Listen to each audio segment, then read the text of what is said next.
Muy buenas noches. Le damos la más cordial bienvenida a todas las personas que en esta noche queremos ofrecer un homenaje de recordación del libro Epigramas del Encubrimiento de América del poeta Tomás Castro Burgués. A propósito de estar en el umbral del 12 de octubre para recordar esta épica historia. Colón, desafiando la furia de los vientos y el hambre de los monstruos devoradores de barcos, el almirante Cristóbal Colón se echó a la mar. Él no descubrió América. Un siglo antes habían llegado los polinesios. 5 siglos antes habían llegado los vikingos y 300 siglos antes que todos habían llegado los más antiguos pobladores de estas tierras, a quienes Colón llamó indios, creyendo que había entrado al oriente por la puerta de atrás.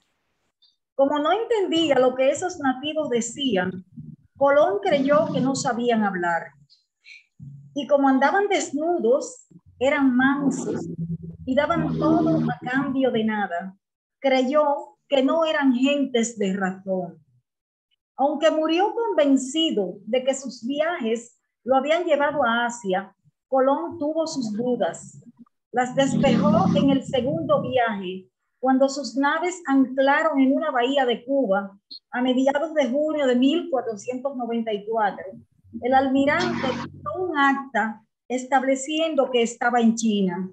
Dejó constancia que sus tripulantes lo reconocían así, y a quien dijera lo contrario se le darían 100 azotes, se le cobraría una pena de 10,000 maravedíes y se les cortaría la lengua. Al pie firmaron los pocos marineros que sabían firmar. En 1992 llegó a República Dominicana Tomás Castro Burgués desde los Estados Unidos con un libro debajo de los brazos, Epigramas del Encubrimiento de América, editado por Mambrú, Nueva Poesía Latinoamericana. Este libro, que en ese momento era un gran desafío al status quo, porque estábamos en la plena celebración del 5º centenario del descubrimiento y colonización de América, constituyó un gran desafío este libro. En esta noche queremos compartir algunos poemas de epigramas del encubrimiento de América, después que Tomás Castro nos diga lo que significó sacar adelante esa obra literaria y poética. Bueno, nuevamente buenas noches y las gracias por esta invitación. Casualmente a pocos días del encubrimiento de América hay otro aniversario más, el 12 de octubre, para ver esta visión a través de la poesía de lo que creímos que debió ser el encubrimiento de América, no el descubrimiento. ¿Qué te parece? Sí.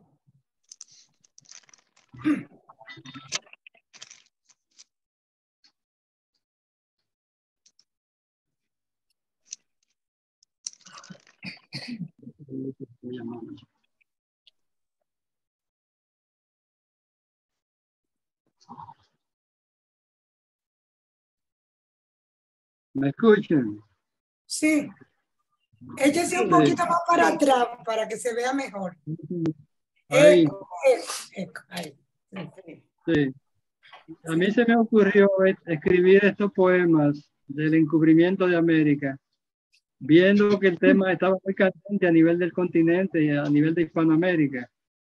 Y en países como la República Dominicana, se pensaba que el descubrimiento de América iba a ser un acontecimiento gigante para la población y hasta para el turismo, para incentivar la promoción de la cultura precolombina y la influencia europea en el continente.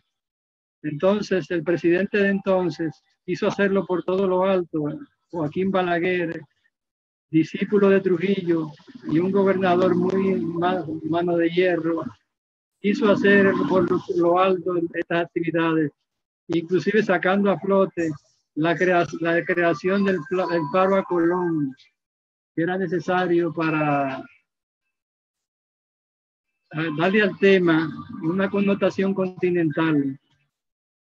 Y el faro, por encima de todo, el presidente de entonces, incluso ciego y envejeciente, logró hacerlo al final, prácticamente empezando con las actividades y con la visita del Papa, que vino entonces a celebrar parte de este acontecimiento que unía la religión y la cultura precolombina, la cultura europea, en fin, que era un gran acontecimiento. Pero yo sentía que faltaba la poesía, faltaba la crítica a través del verso.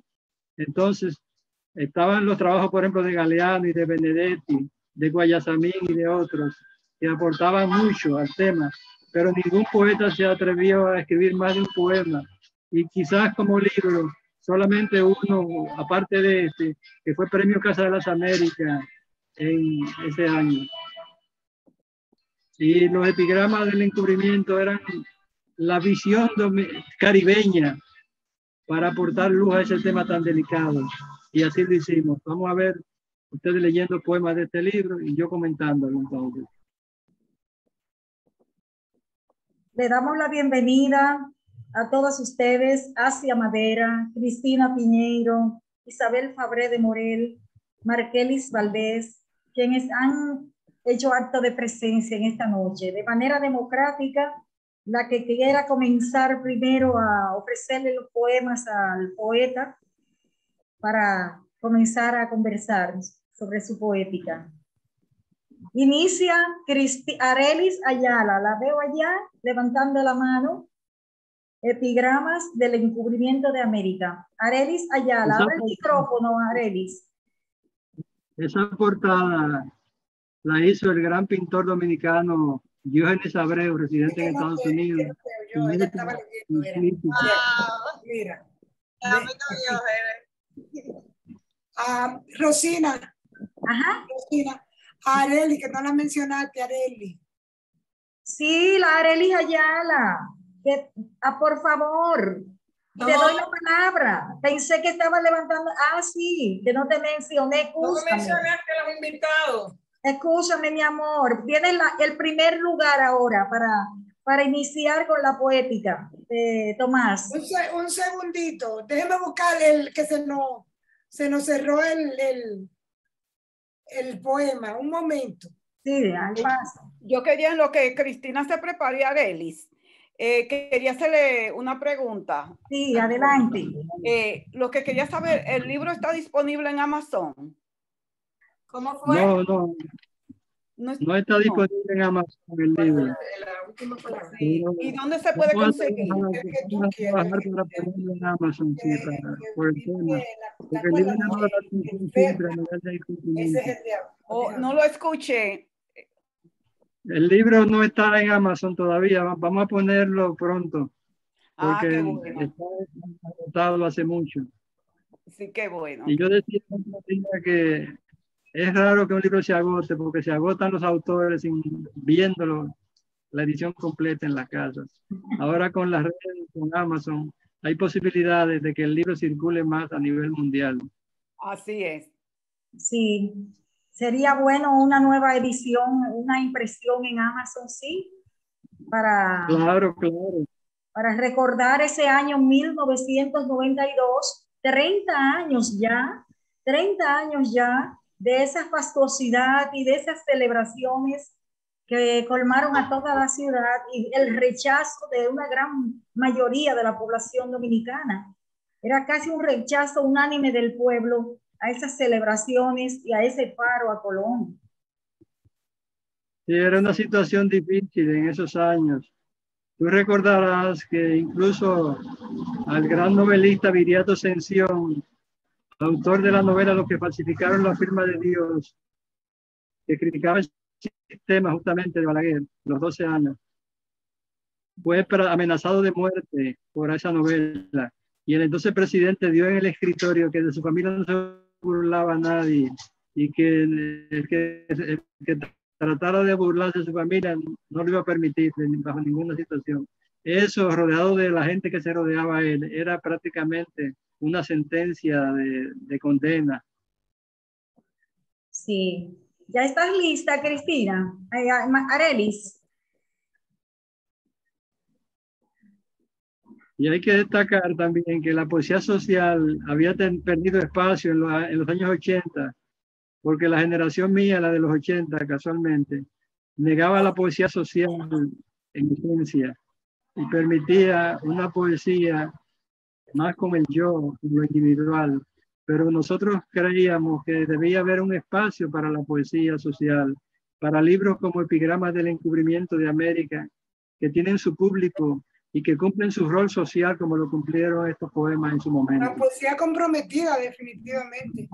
Sí, la poesía comprometida y el rol que cumple la poesía cuando hace las denuncias sociales, porque no hay nada como la literatura para hacer una protesta y que cale en la población. Es muy importante. Pero yo quería contar sobre el Faro Colón cuando en 1992 fue que se inauguró, ¿verdad?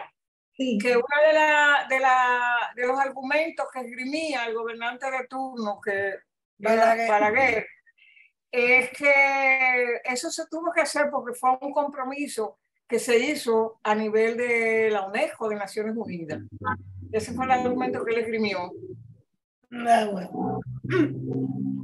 Pero nadie quiso apoyarlo en esa empresa y tuvo que hacerlo solo Balaguer, el padre, Claro. Nadie lo apoyó. Ni el Papa estaba de acuerdo con eso, parece.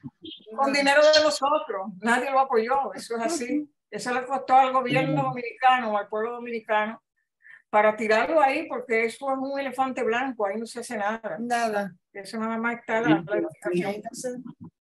Tenía una cruz en el cielo, el faro. Exacto. Y el país, la Santo Domingo a oscuras, y se veía esa luz enorme arriba en el cielo. Qué ironía, Yo escribí un poema que dice así: cuando el faro ilumina, la noche es más oscura.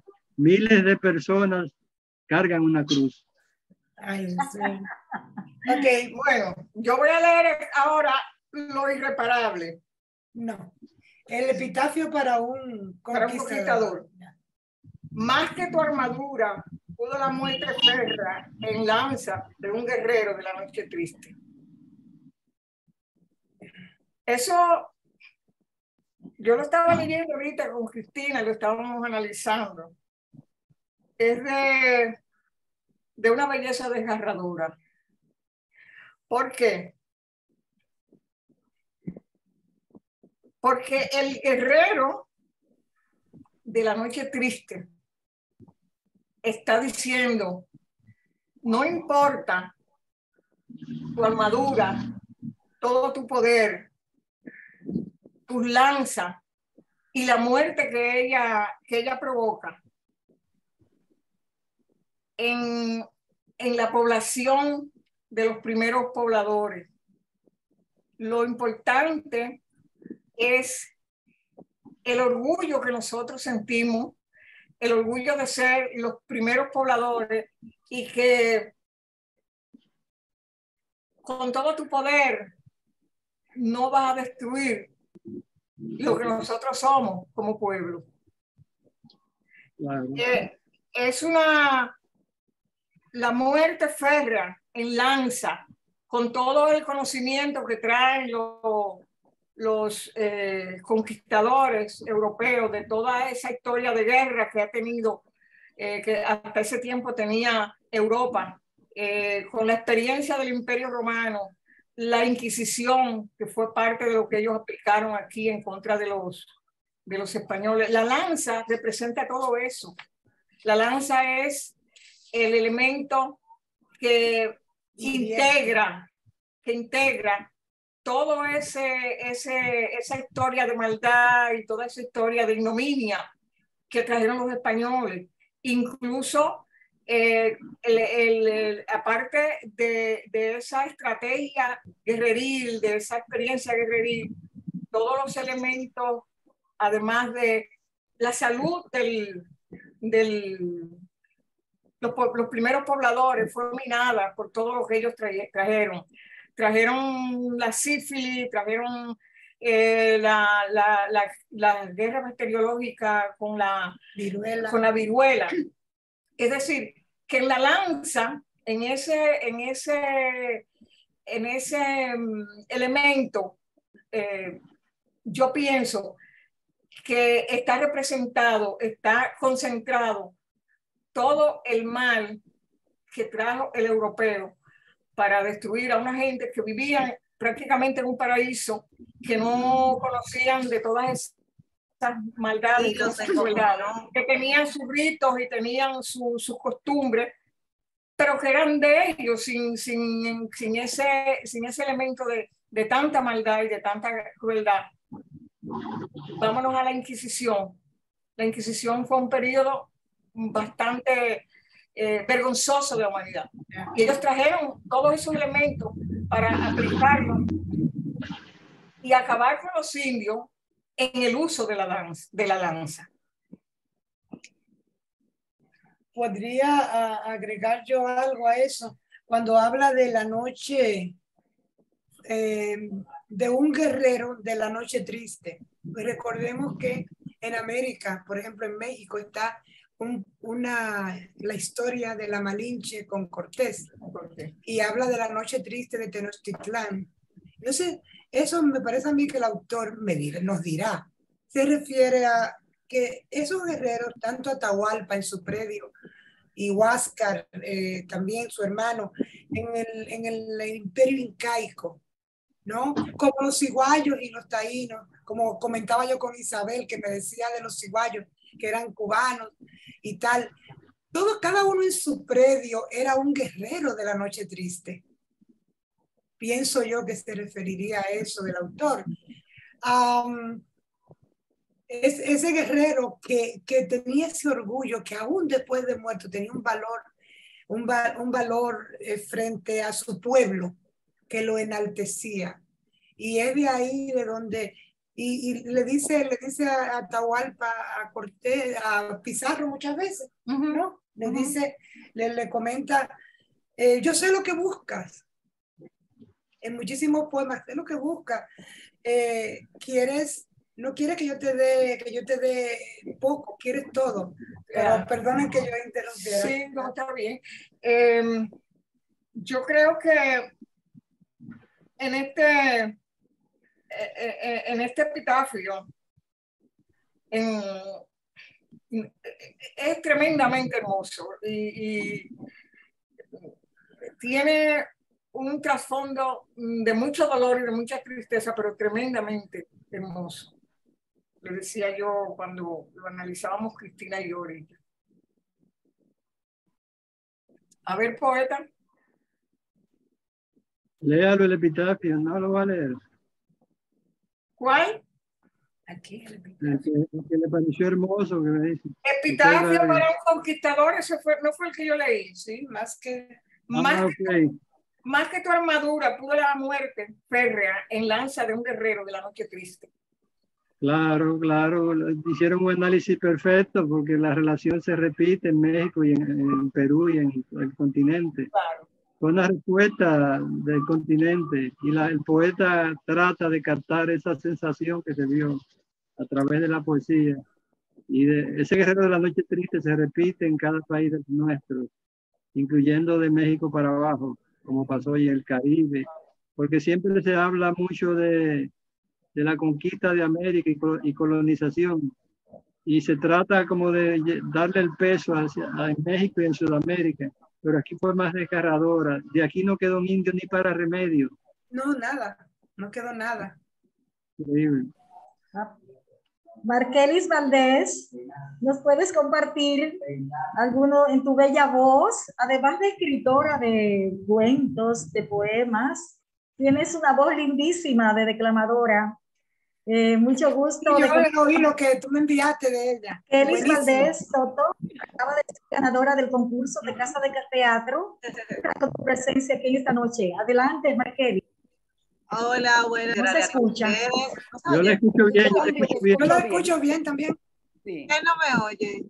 Sí. Rosina, ¿no me escucha? Y Sí. tú, Isabel, tú la Un escuchas. placer compartir con todas ustedes, un placer compartir con usted, Tomás Castro. Muchas gracias, Rosina, por la invitación. Un honor, la verdad, un honor. Mi admiración siempre por su trabajo. Castro, estoy súper nerviosa al saber de sus trayectorias literarias y hoy poder verlo de frente, Sí, aunque eso sea a través uno, de una pantalla. a uno lo sobrecoge eso. A uno lo Sí, sobrecoge. la verdad que sí. Gracias. Un abrazo. Sí. Gracias a ti. Les comparto Enriquillo, enorme guerrero de América.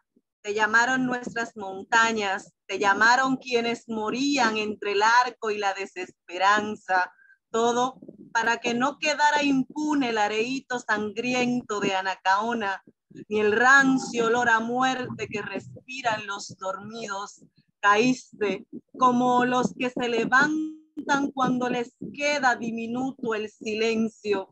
Tu sangre india ha de abonar la cólera de un continente. Muy bien. Bravo, un aplauso. Qué bien. ¿Tienes otro ahí? Yo voy a decir Sí. un minuto mínimo, ya que estamos hablando de los nativos. En un minuto mínimo, el poeta nos recuerda a Atahualpa y dice: por las cadenas de Atahualpa, por el dolor de Caupolicán, por cada indio decapitado ante los ojos del crucifijo, pido un minuto mínimo de silencio, que el reloj ensanche su memoria. Adelante, Marqués. Cuánto dolor y cuánta sensibilidad de una historia bastante dolorosa, bastante sangrienta, que han marcado nuestra historia, ¿verdad? Les comparto Fernando de Magallanes. Wow. Lejos del mar de las tinieblas, cruzó Magallanes la tierra del fuego, atravesó aguas del Pacífico. Indígenas filipinos lo despojaron del aliento, supo que la muerte olía a especias. Muy bien. Gracias. ¿Quién sigue? ¿Quién sigue por ahí leyendo? Isabel. Isabel Fabré. Sigo yo. Usted, Asia. Adelante. Podría ser yo. Madera. Preséntese, doña Asia, para que nos conozcamos mejor. Doña Asia Madera es educadora. Me dice que escribe libros de educación, pero preséntese usted. Bueno, mi nombre es Asia Madera. Estoy jubilada del sistema educativo de la ciudad de Nueva York. Hace 2 años, durante la pandemia, publiqué un libro que se llama Sociología de la Educación desde una perspectiva objetiva, logros y desafíos. También estoy incursionando en la poesía. Tengo un libro que creo que pronto ya lo voy a publicar, pues estamos en eso. Nada, esta noche para mí es un honor también poder leer uno de los poemas de Tomás Castro. Y el título es Lo irreparable. Del encontronazo aquel de 2 culturas, que en verdad debió ser de 3. América salió averiada. La removieron lo irreparable, sus heridas. El título lo dice todo. Y lo que el título implica fue lo que dijo Arelis. Los descubridores, supuestamente no descubridores, encubridores, como lo dice el poeta, hicieron mucho daño en América. Trajeron enfermedades que, bueno, casi exterminaron a los indígenas. También un saqueo saquearon las islas. Aparte de, claro, todo fue malo, pero lo peor, yo considero que fue lo que dijo Arelis, tantas enfermedades, gente que eran muy sana. ¿Y por qué 3 culturas? El poeta quiero que me aclare, si quizá yo no lo interpreté muy bien, pero para mí las 3 culturas, la europea, la indígena y la africana. Ahí están las 3, claro, esas son. Esas son. Efectivamente. Sí. En otra parte del libro se retoma eso también. Pues está bien. Y porque removieron lo irreparable, sus heridas. Para mí, no sé, yo creo que dejaron las heridas, no las removieron. Explíqueme eso, por favor. Bueno, es su posición, tiene sentido que usted la interprete así, y tiene sentido el poeta que la interpreta de otra manera. Justamente eso es lo bueno de la poesía, que da posibilidades expresivas de respuestas distintas. Incluso cada vez que usted lea con una visión distinta, con una nueva hallazgo. Y eso es la magia de la poesía, sobre todo. Sí, gracias. Y lo que decía Markelis,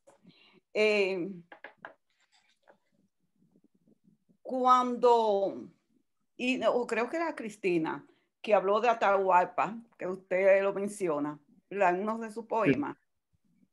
Sí. Sí. Por esa casualidad, cuando a él lo asesinaron, cuando el rey Carlos I era el rey de España. Sin embargo, Garcilaso, a pesar de que sus poemas son dedicados también a los indígenas, Garcilaso tenía una posición con el rey, con Carlos I. Y Atahualpa muere porque se rebela, o sea, posiblemente ni entendió, buscaron un intérprete, y cuando a él le dicen que se acepta el catolicismo, él no entendió eso, o él se rebeló porque él cogió la Biblia y la extrayó, la tiró, se la quitó de la mano, y entonces fueron acribillados más de 3,000 indígenas, que fue algo muy triste. Masacre, una masacre. Sí. Adelante, de Cristina quiere decir algo. Adelante, Cristina.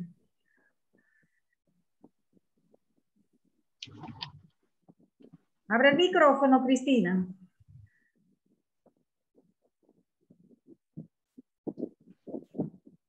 Cuando el poeta dice que debió ser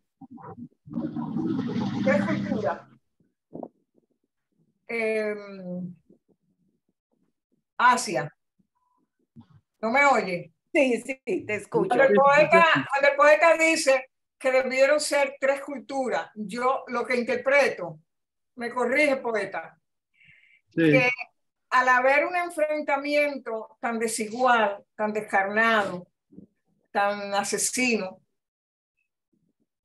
la raza que eran los dueños del espacio, cuando llegaron los españoles, al ser exterminados, en vez de ser las 2 culturas, que la cultura de los españoles más la cultura de los pobladores iniciales, como los exterminaron, no hubo la oportunidad de que se creara una tercera cultura híbrida con los elementos de los 2 enfrentados, si así se puede decir.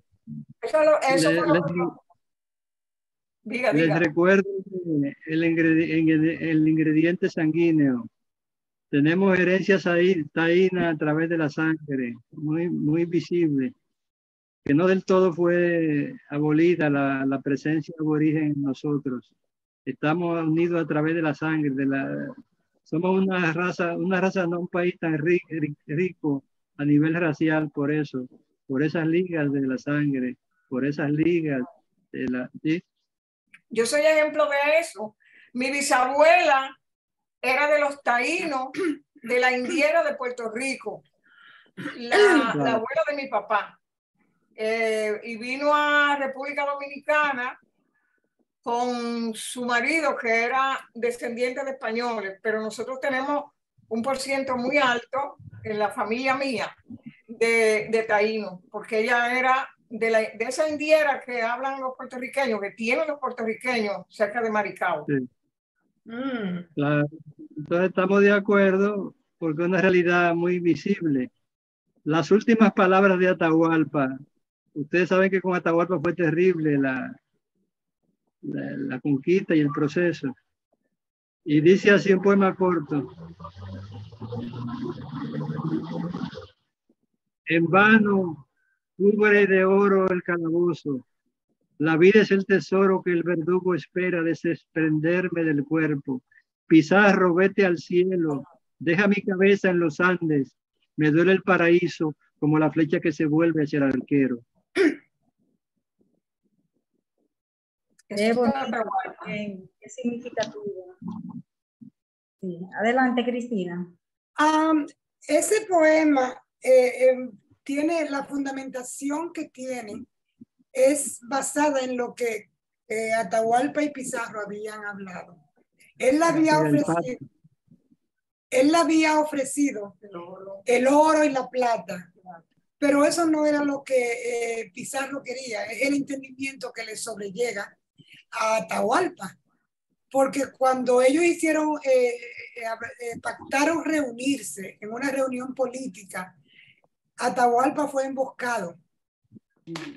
Y esa emboscada terminó en el apresamiento de Atahualpa. Entonces ahí él sabía que, y por eso cuando él entró al pueblo, él le dijo, devuelve todo lo que te has robado de mi gente, de mi pueblo. Wow. O sea, no se atemorizó, él sabía lo que iba a pasar. Entonces ahí él fue apresado y luego tardemente murió, tempranamente, mejor dicho, murió en el garrote, que era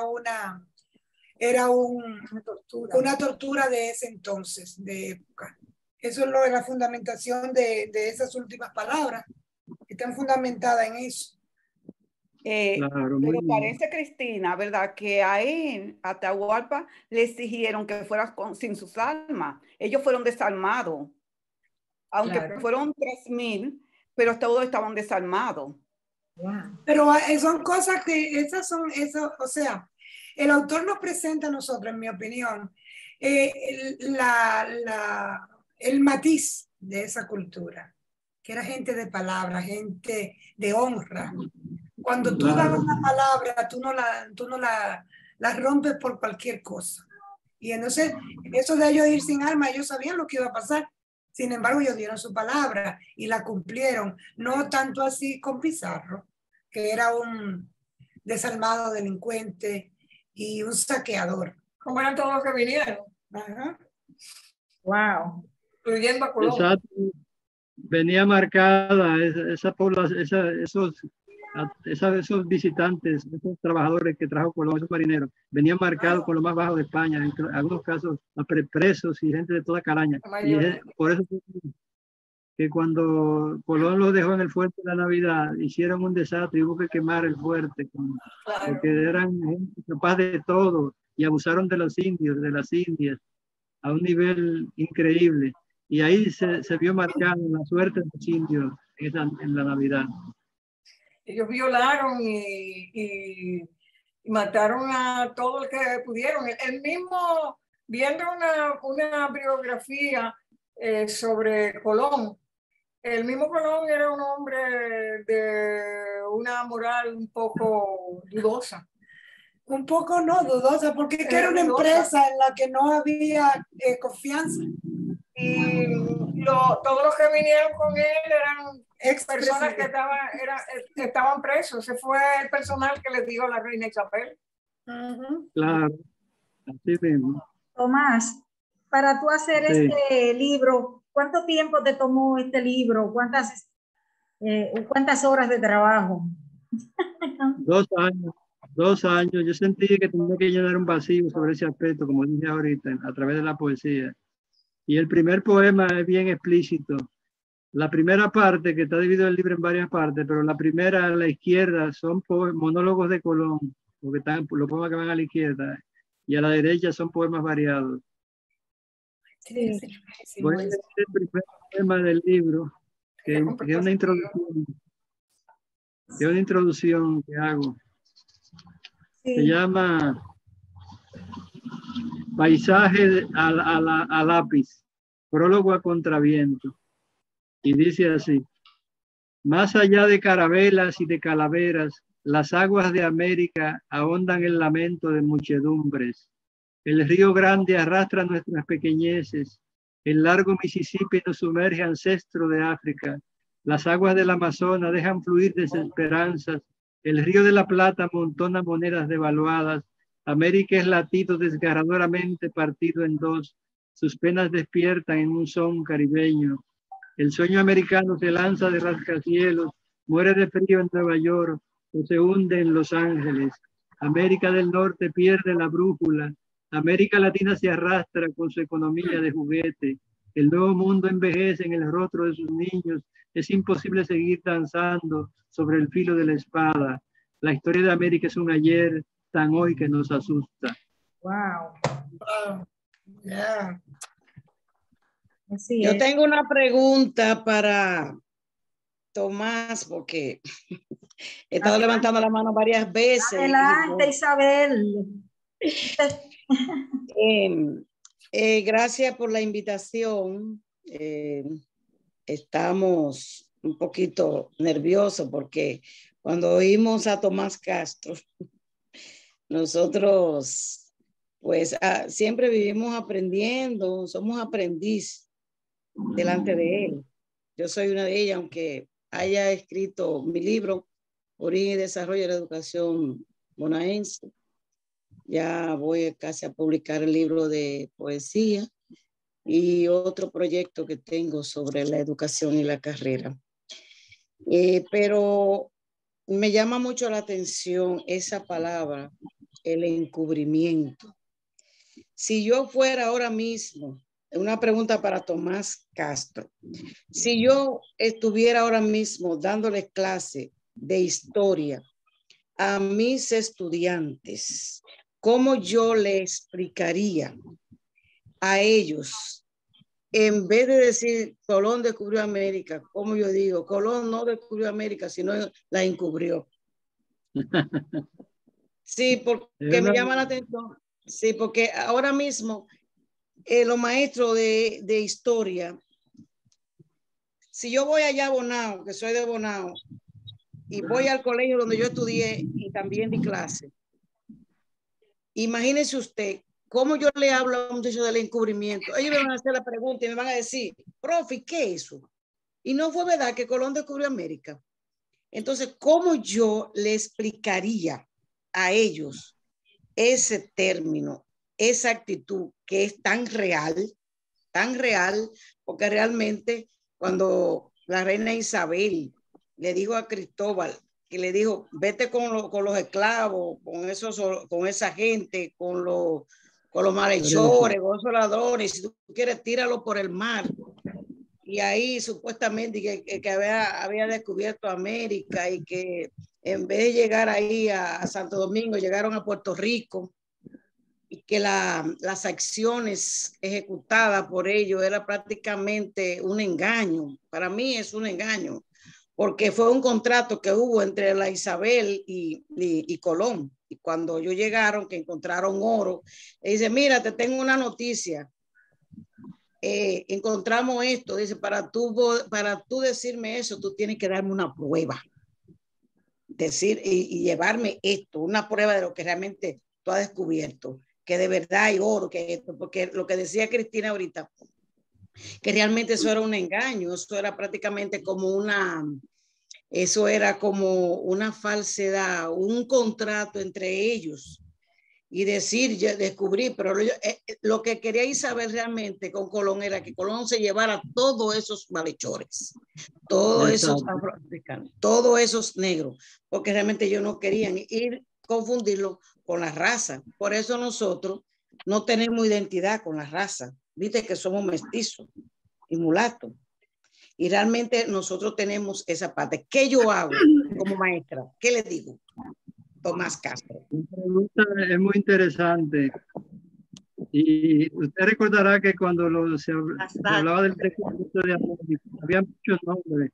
Por ejemplo, encontronazo de cultura. Ese se usó mucho. Otros tenían los pro-africanos, otros los pro-indigenistas, otros los pro-España. Cada quien tenía hasta su nombre. Y yo he trabajado siempre el humor en mi poesía como una manera de respuesta a las cosas difíciles, las dudas. Recordemos que Colón murió creyendo que había llegado a China. A la India, a la China. Entonces no hubo que él lo sacara de esa duda, de esa realidad. Cuando él fue a hablar, él estaba hablando de una realidad que no va con la realidad del descubrimiento. Entonces, si él no sabe que descubrió América y es el encubridor, imagínense cómo explicar ese enredo que se da a través de la poesía y esa respuesta.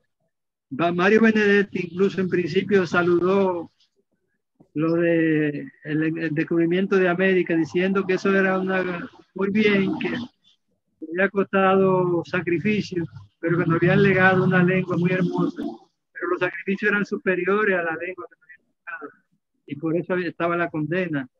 Guayasamín, el gran pintor ecuatoriano, era de la cabeza del movimiento indigenista en América entera. Él estuvo en nuestro país y yo después que había publicado mi libro de epigramas, tuve la oportunidad de verlo a sugerencia de Verónica Ascensión, una activista cultural, la amiga nuestra, que estaba alojado en un hotel de la zona colonial. Me dijo, ¿por qué no le regala al maestro Guayasamín un libro para que lo lleve para Ecuador, a la casa Guayasamín en Ecuador? Y me dijo Guayasamín, el gran pintor de la raza de América, de la cultura, un inmenso artista. Me dijo, un ejemplar, no, yo quiero 3. Uno para mi casa, la casa Guayasamín en Quito, otro para la casa Guayasamín en La Habana y otro para la casa Guayasamín en París. Meses después, la gran pintora, la gran crítica de arte, Mariana de Tolentino, fue invitada a la Bienal de Quito a ser jurado. Y desde que llega al aeropuerto de Quito le dicen, una de las principales obras de arte que se van a exhibir en la Bienal, que se van a premiar, es de un paisano de usted, basado en los epigramas del descubrimiento de América. Y el cuadro fue premiado en la Bienal de Quito, según me dijo doña Mariana de Tolentino. Oye, sí, hay otra pregunta que le puedo hacer. Por ejemplo, nosotros formamos los cacicascos, ¿verdad? ¿Cómo le diríamos a los estudiantes que formábamos ese cacicasco y que hubo una rebelión precisamente con el poema que leyó esta niña de Enriquillo, que se sublevó? ¿Cómo nosotros le explicaríamos a ellos que en tal sitio, Mariema, Guay, Jaragua? ¿Qué le diríamos en ese caso si existían esos indígenas que en esa parte, por ejemplo, los taínos, que somos los de nosotros, y los taínos, uno que son más ligeros y otros que son más vivos, o de Cuba principalmente, ¿cómo le diría? El Caribe. El caso de Enriquillo, que es un gran, como digo, enorme guerrero de América, y que yo lo defiendo, ha sido muy cuestionado porque él fue educado por los españoles, se rebeló contra ellos, le violaron a Nacaona. Fue una situación muy difícil, traumatizante, pero Enriquillo se preparó intelectualmente y por eso pudo resistir durante años en las lomas en el sur, batallando contra los españoles, porque tenía la formación, porque tenía un nivel superior a los demás aborígenes. Entonces los demás caciques de las otras islas no tenían ese nivel, porque Enriquillo fue educado y hay una gran novela que todos conocen, que se llama Enriquillo, pero hay grandes polémicas que quieren desmitificar a Enriquillo y yo lo defiendo por encima de todas las cosas, porque Enriquillo es uno de los grandes antes de la conquista, de las grandes voces aborígenes que se levantaron contra los europeos, de una manera valiente, de una manera que llegó a nivel de la corona de España, porque fue un abuso. Abuso como fue lo que obligó a la entrada de Fray Antón de Montesinos, ese maltrato a los indios. Pero él levantó esto de la leyenda negra, cambiar los indios por negros. Esa no era la solución también, pero fue la voz que clamaba en el desierto y tenía que buscar una solución, porque de los indios, como dice Colón, no quedó ni uno para remedio. Eso es. Por ejemplo, en las últimas palabras de Atahualpa que usted leyó, a mí me llama la atención cuando él dice, porque el calabozo era la cárcel, en vano cubro de oro el calabozo, la vida es el tesoro que el verdugo espera, desprenderme del cuerpo. Pizarro, vete al cielo, deja mi cabeza en los Andes, me duele el paraíso, como la flecha que se vuelve hacia el arquero. De verdad, eso tiene un significado muy profundo. Muy grande. ¿Sabe por qué? Porque realmente, como decía Arely y Cristín y Asia, cuando él dice, cubro de oro el calabozo, es algo que él tenía en su mente, el tesoro del verdugo, o sea, lo que por él cubrir en realidad lo que pasaba, a él lo iban a meter preso. Pero cuando él menciona a Pizarro, que realmente Pizarro fue el vencedor Atahualpa, no llegó a disfrutar de su victoria, ya que Francisco Pizarro, con 180 soldados españoles, lo capturó. Claro, o sea, claro. Lo lleva, sí. Y ya tuvo tanto problema con los hermanos, Huáscar, lo tiraron por un río, ¿cómo se llama? Lo llevaron, lo metieron preso, pero aún así él siguió.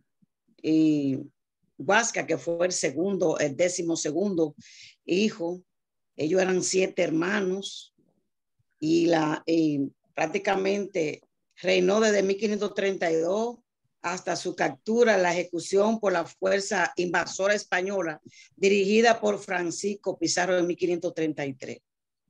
Entonces Atahualpa ya había sido condenado inicialmente a la muerte en la hoguera, claro.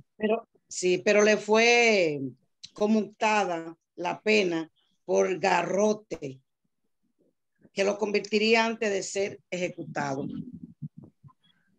Sí. Y entonces dice, hubo una guerra entre hermanos.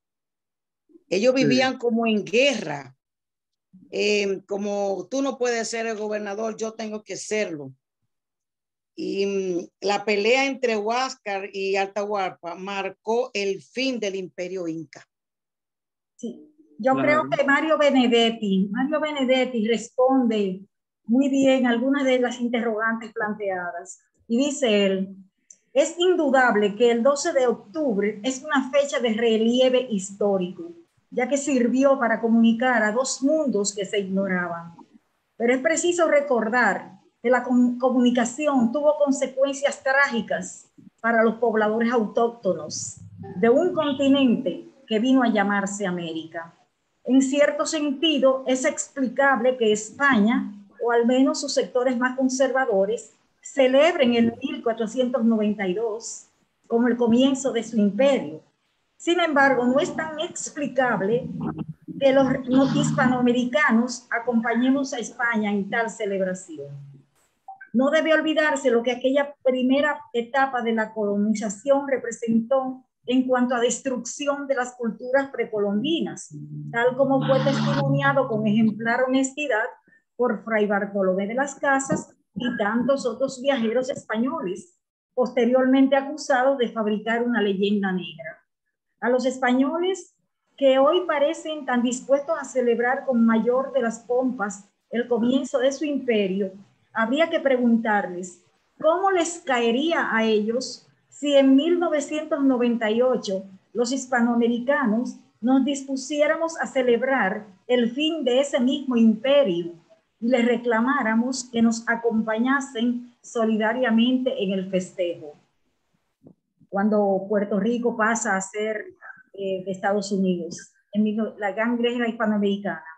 Por otra parte, dice Benedetti, no estoy de acuerdo con la palabra descubrimiento, ya que en realidad América fue descubierta mucho antes de ser así nombrada por sus primitivos pobladores, y en todo caso fueron los aborígenes quienes descubrieron a los conquistadores. Y por cierto, no debe haber sino un descubrimiento demasiado agradable. El actual rey de España, la denominación encuentro de dos culturas debe usarse con más sensatez, encuentro de dos culturas, pero habría que agregar, como bien ha señalado el escritor guatemalteco Luis Cardosa y Aragón, más de un encuentro, aquello fue un encontronazo. Fue necesario que ocurrieran 45 años tras el llamado descubrimiento para que la cultura invasora reconociera que los indios eran personas, poseedores de alma y de razón. Pero mientras tanto, se hizo lo posible y lo imposible por destruir la formidable cultura que incluía aspectos muchas veces más progresistas y más humanos que las de sus depredadores. Después de todo, el legado verdaderamente extraordinario que nos dejó la aventura de Colón es la hermosa y riquísima lengua que hoy tenemos. Gracias a ella, como dice también Pablo Neruda en esas palabras que nos dejó él, gracias también al aporte de la América hispana, es hablada por más de 300 millones de habitantes de la Tierra.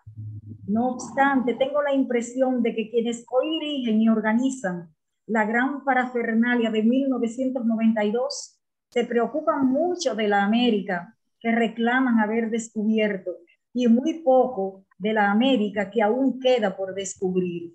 Si de algo puede servir de la conmemoración del 1992, hace 30 años ya, es para establecer una verdadera y saludable relación entre los pueblos de España y los de sus excolonias.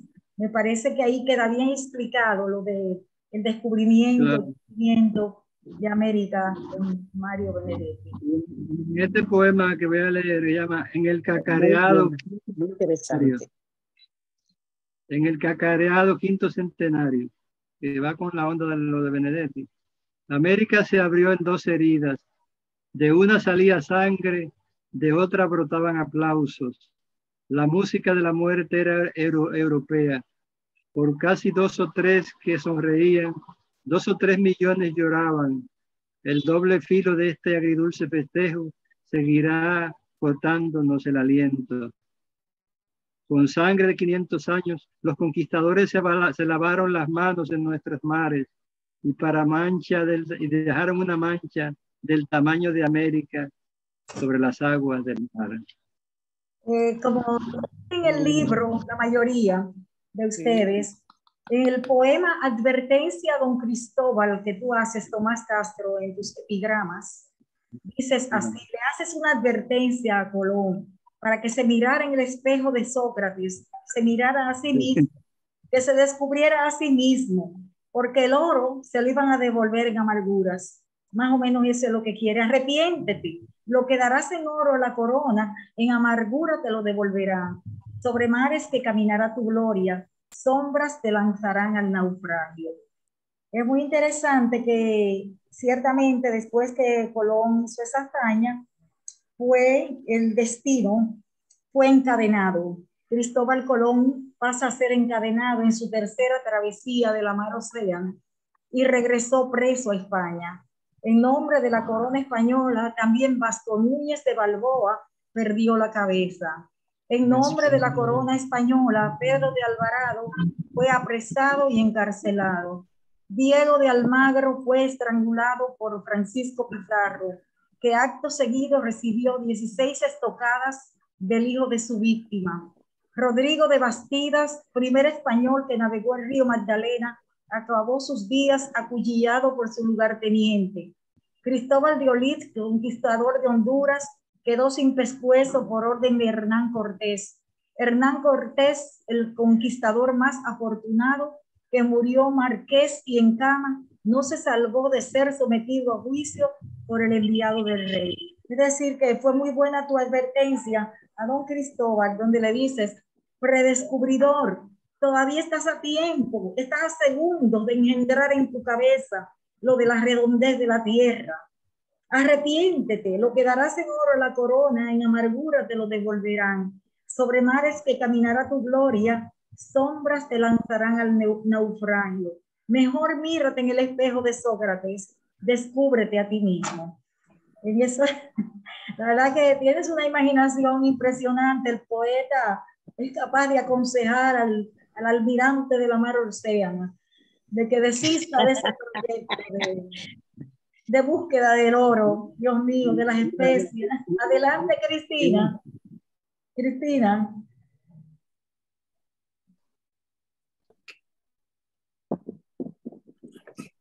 Ok. Yo quiero leer El niño Caramatex y el manatí Matum. Hermoso. Primero, yo quiero hacer a manera de introducción lo que es un epigrama. Es una palabra que viene del griego y que quiere decir sobreescribir y que se usaba en aquel entonces para referirse a un acontecimiento importante de renombre o a un hecho epigrámico. Entonces se ponía en el pie de las estatuas o en las casas, en la puerta. También se usó para la sátira. Es una composición poética de un subgénero lírico. Quería hacer eso porque anoche, ¿qué epigrama? Y entonces lo busqué. Entonces, la leyenda del manatí o de Matum. Esta es una leyenda que pertenece a la mitología de los pueblos originarios. En esta leyenda se plantea esa familia feliz que vive en ese paraíso soñado.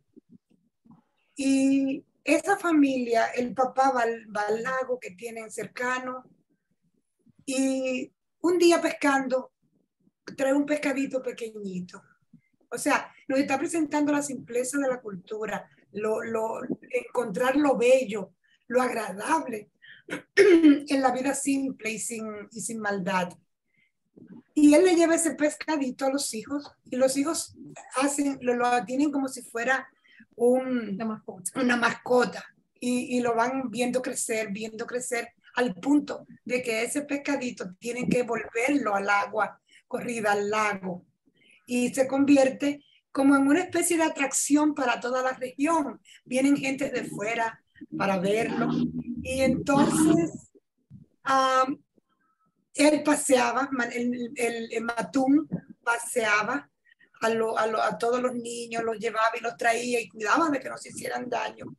Hasta que un día, ese animalito, Matum, ese pescadito que había crecido y tenía buena memoria como los elefantes y era inteligente como el delfín. Y un día se acercó al agua un conquistador y ese conquistador lo agredió, trató de pullarlo y como su piel era tan fuerte, tan impenetrable, lo que pienso que el autor nos está dando también nos está presentando una especie de metáfora, un paralelo, ¿no? Lo fuerte de esa piel que aguanta las agresiones es de ese grupo, de esa raza. Y nos presenta al conquistador, cómo lo agredió. No pudo hacerle nada porque su piel era muy fuerte, muy resistente. Sin embargo, no lo olvidó. El manatí no lo olvidó. no olvidó el golpe y la agresión gratuita, que es propio de la gente ruin.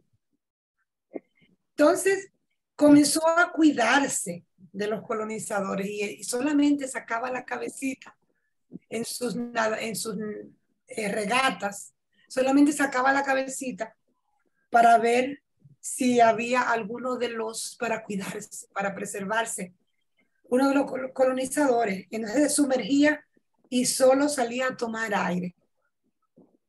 La gente venía de diferentes lugares a verlo y a disfrutar de sus piruetas en el agua. Hasta que un día, tristemente, un poderoso huracán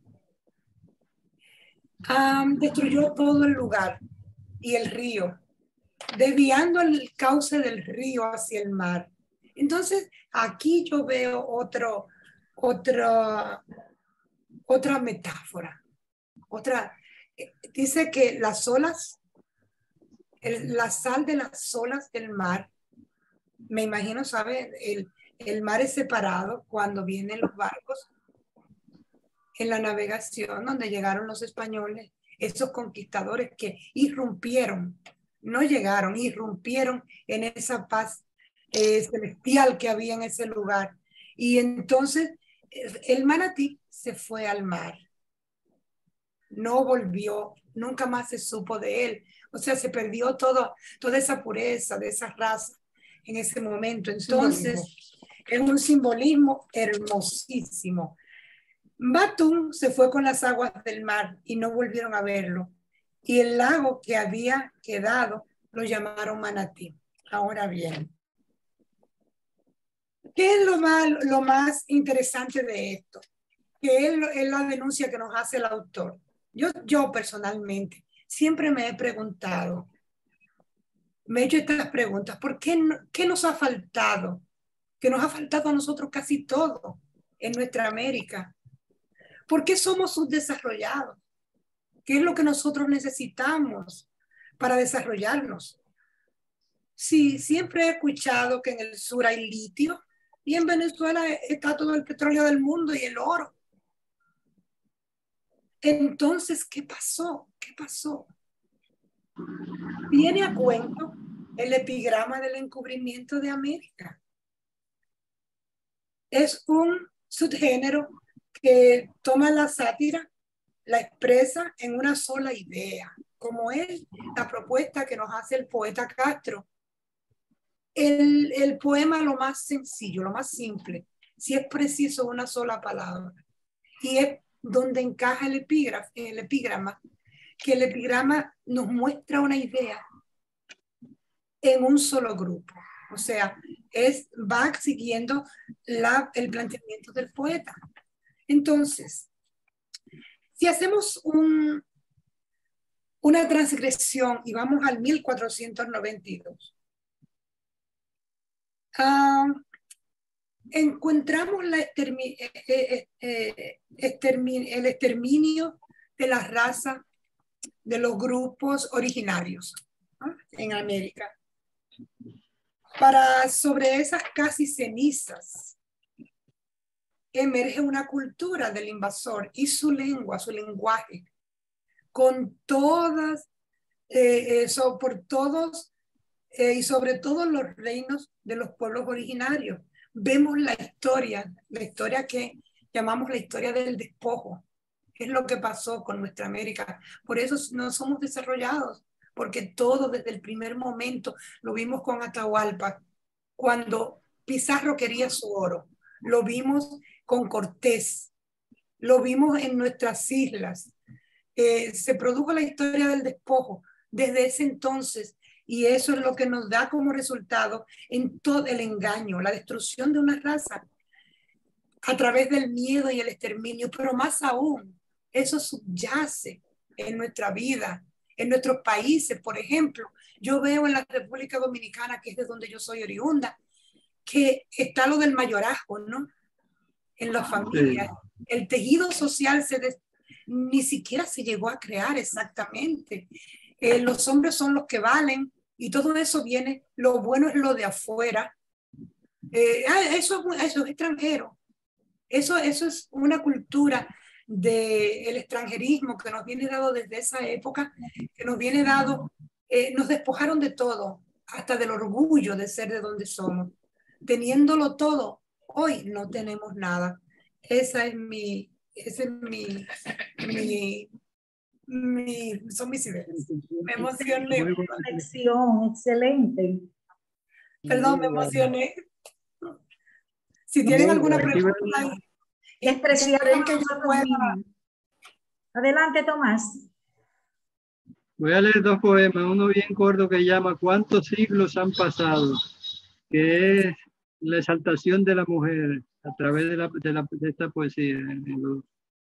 ¿Cuántas naves zarparon de tus raíces? ¿Cuántos puertos conoció la sangre de tus ancestros? ¿Cuánto sudor se deslizó de aguas del Caribe, del Mississippi, a minas de Brasil y del Cañaveral oscuro, para que sea tu piel morena la materia prima de mis días? Qué lindo. Y el otro, Leyenda Negra, es un poco satírico, Leyenda Negra. Ante tanto negro derramado por el cosmos, él maldecía al padre las casas y a la corona, detestaba despedir difuntos para no enlutarse, anhelaba que la noche fuera plenamente blanca, a Dios no le perdonó la creación de sombras, proclamaba que África y los oscuro eran hermanos, se sentía más antinegro que el Ku Klux Klan, juraba que la Coca-Cola sabría mejor si fuera blanca. Hasta la primera vez que vio pasar una muchacha bronceada por el sol en sus sitios, aquel hombre quedó fulminado, esclavizado ante los encantos de la Venus oscura. Wow. Adelante. Aplauso, aplauso al poeta. Cuánta sensibilidad, ¿eh? ¿Quieres leer, Arely? Markelis, si quieres compartirnos algunos poemas más. Aquí tengo uno, es bien cortito. A ver. América del Río. A esta muchacha le llaman América. Se descubre a sí misma en el agua. El verdadero conquistador que conoce lo llevo prendido en la nostalgia. Su sombra le pesa mucho, más que la vieja tinaja de barro hundiéndole el hombro y la sed de llegada. Esta muchacha sin fronteras ignora que su paz de Quetzal es hija de tantas batallas. Me gustaría redescubrir su desnudez. Arely tiene uno que quiere leerlo. Voy a leer una. Adelante. Civilización. Desde la civilización, una mujer descalza lanza aguas de peaña sus orígenes frente a la barbarie del hombre moderno. Ella extraña la inocencia de las fieras. Qué lindo eso, la inocencia de las fieras. Qué bonito. Asia Madera está calladita, adelante. Sí, no, levanté la mano para hacerle una pregunta a Tomás. Sí, me gustaría saber, Tomás, escribe este libro cuando regresa a la República Dominicana en 1992, después de haber vivido unos años en Estados Unidos.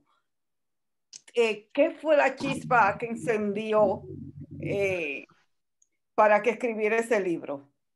¿Qué lo motivó? Bueno, la realidad de ver que las pompas, como digo en un poema satirizado al final del libro, las pompas del quinto centenario fueron pompas de jabón. Todo era superficial, todo era falso, todo era un montaje limpiando a los europeos de tanta crueldad, de tanta dificultad hacia esta América. Entonces yo veía a los poetas con deseo de escribir sobre esos temas, porque como decían, la poesía de mi generación de los 80 estaba en la búsqueda del yo, ¿no? Abandonaron la poesía social en su gran mayoría. Y yo puedo escribir un poema de amor, puedo escribir un poema metafísico, social, de todas maneras, porque la poesía debe ser buena, debe ser grande por encima de todas las cosas, no importa el tema, no importa si es un soneto, si es un epigrama, si es un haiku, sino que tenga valor estético y que sea capaz el poeta de con las mismas palabras de esta lengua decir cosas distintas, redefinirse, a través del poema, redefinirse a través del lector. Y entonces decidí hacer este libro en Estados Unidos, pasé los 2 años. Brevemente vine por aquí, que fue el momento en que mataron a un activista de los derechos humanos.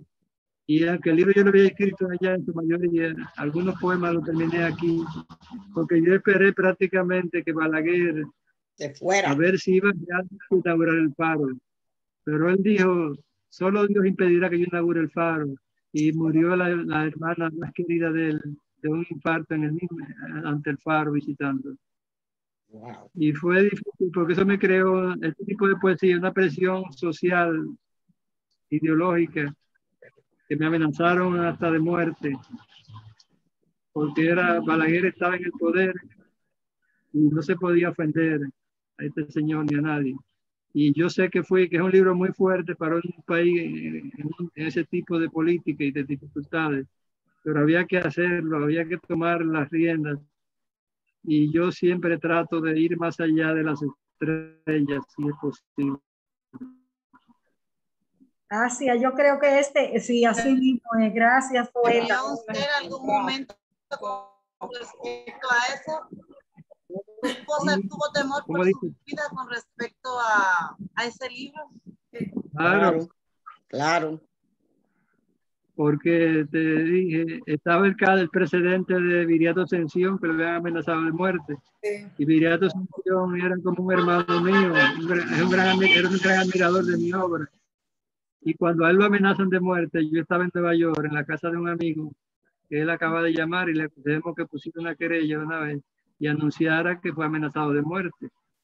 Entonces yo estaba con los epigramas y quise esperar que terminara, que se inaugurara el faro para sacar el libro días después, porque estaba en imprenta esperando las noticias, los cables de prensa, porque yo trabajo mucho el elemento del periodismo en la literatura, en la poesía sobre todo. Sí. Ustedes ven que hay muchas reseñas periodísticas, citas periodísticas, porque es una visión que yo tengo de la poesía, que no es exactamente social. Yo la llamo poesía humana, y viene de César Vallejo, ese gran poeta peruano, que dijo es una poesía más que social, humana, que es una cosa más trascendente. Entonces, el libro me amenazaron gente influyente de los medios, de la radio y la prensa escrita, varios me amenazaron, porque decían que era un irrespeto hacia el país, esos epigramas que hablan de la zona colonial a oscuras, de la zona colonial vista sin el esplendor que tenía en la cabeza de ellos, porque no era realidad. También esa parte que yo en los epigramas al Faro, a Colón, soy muy duro hasta con el propio Balaguer, lo llamo como un ciego que por resentimiento creó el Faro para vengarse de los que tenían luz en los ojos. Son cosas muy difíciles. Y gente periodista algunos que antes de esta publicación me reconocían valor, se ensañaron contra mí a través de los medios. Y yo traté de hacer menos vida con este libro, menos vida pública, porque era difícil. Estaba Balaguer en el poder y todo podía suceder, porque Balaguer, ante todo, estaba su familia, ante todo estaba su sed de poder, ante todo no admitía que nadie lo desafiara. Y un poeta que lo desafiara, eso es muy difícil. Me imagino que usted tenía en ese momento mucha determinación para escribir y sacar a la luz un libro en este momento tan caliente de la historia. Fue un exceso, yo me arriesgué demasiado. Bastante. Rosina. Ajá. El poema del activista cultural de los derechos humanos lo tiene. Sí, pero tengo que tú titulas En el cacareado quinto centenario, que dice así: América se abrió en dos heridas, de una salía sangre, de otra brotaban aplausos, el danzón de la muerte era europeo. Por cada 2 o 3 que sonreían, 2 o 3 millones lloraban. El doble filo de este agridulce festejo seguirá cortándonos el aliento. Con sangre de 500 años, los conquistadores se lavaron las manos en nuestros mares y una mancha del tamaño de América dejaron en las aguas. El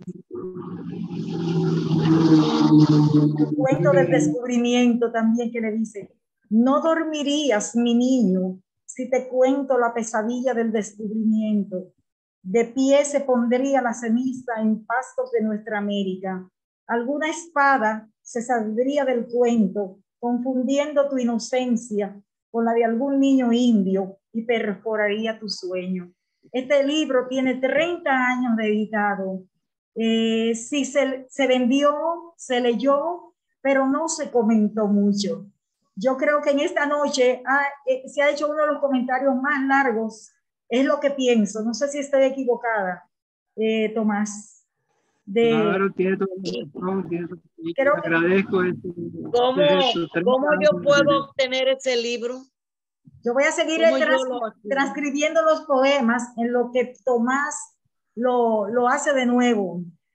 Hazlo de nuevo, Tomás. Vamos a hacer de vuelta para subirlo a Amazon, como para que lo tengan, porque el libro tiene su público.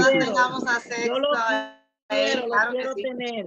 A mí me interesa. ¿Lo quieren? Por lo menos tiene yo lo quiero. Por lo menos hay 6 personas que lo van a comprar, Tomás. Y Areli lo quiere también. Markelis, ¿qué tú dices, Markelis? Claro, que yo lo quiero leer, lo necesito. Yo quiero. A comprar el libro. Claro. Sí. Okay. Yo mezclo mucho el erotismo y lo social. Sí. Aquí hay un poema que está al final del libro que dice 500 años después. Entre sábanas que hablan lenguaje de sudores, esta española y yo hacemos las paces. No es un encuentro de dos mundos, ni de civilización y barbarie. Tenemos la misma estatura en la cama y en el ascensor, con 500 desengaños brotándonos del pecho. Los dos desnudos descubrimos un nuevo mundo.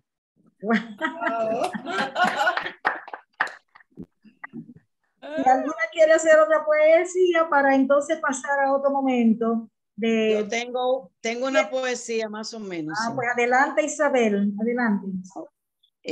La escribí pensando justo en lo que es una niña que no calla, pero tiene un silencio. Dice, no quiero ser la niña del silencio. Quiero ser como las olas del mar que miran en tu espalda y ven el viento llegar. Quiero ser la seguridad de tu costumbre, la luz que alumbra el universo y luego retornar al mar. En América somos uno, de raza e identidad. Caminar como una niña indefensa que llora todas las noches por la falta de un papá. Quiero ser la pasión del sentimiento que añora con locura tener un sueño, metas y lograr mi objetivo con seguridad y bondad y un sueño de América. Quiero ser el aprendiz de un futuro incierto que alborota el ánimo con exactitud y me llena de afecto. No quiero ser la voz callada. Quiero levantar mi voz, tener la seguridad conjunto a las estaciones, primavera, verano y otoño, invierno llegará, pero en el silencio no vendrá, sin egoísmo y sin hecho histórico, que me permitan escuchar el sonido de la noche oscura y sus lamentos. Quiero estar junto a la vida, mirar la sonrisa y apreciar lo bueno que la vida me da sin miedo y cobardía. Así quiero llegar. Wow. Buenísimo. Muy bonito, muy bonito. Muy bonito. Cristina, ¿tienes la mano levantada? Gracias. Siempre, qué bien, excelente. ¿Tú quieres hablar algo?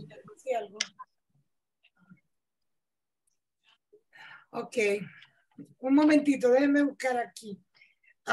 Liz, si tú quieres compartir otro poema de tu autoría o de epigramas del descubrimiento. ¿A quién le pregunta? A Markelis o a Asia.